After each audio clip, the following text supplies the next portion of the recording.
Adakah emas mampu melindungi kekayaan? Bagi penyimpan emas yang berilmu, emas bukan sekadar pelaburan, tapi ia lebih daripada itu. Tahukah anda bahawa emas adalah satu-satunya alat kewangan yang nilainya tidak pernah jatuh kosong? Mungkin mustahil nilainya akan jatuh kosong jika dilihat dengan situasi pada hari ini. Tanah, bangunan, rumah dan saham nilainya boleh jatuh kepada kosong bila-bila masa. Atau seperti tidak balik modal baik pula aset tanah dan bangunan, kes penumpuan pelaburan dan tersalah skill dan percaturan mengakibatkan leburnya aset-aset ini.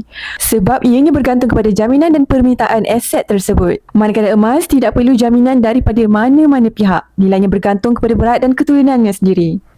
Sebab itu, pakar-pakar kewangan seluruh dunia menyarankan setiap orang supaya simpan sekurang-kurangnya 10% kekayaan kita dalam bentuk emas. Lagipun untuk memiliki emas, kita tidak perlu modal yang besar. Manakala emas tidak perlukan jaminan mana-mana pihak.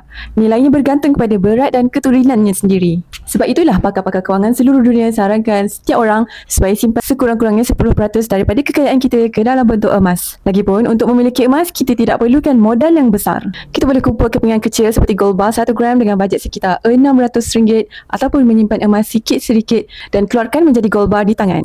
Nak saya bimbing mulakan simpanan emas bersama Public Gold? Jom saya bantu sebaiknya.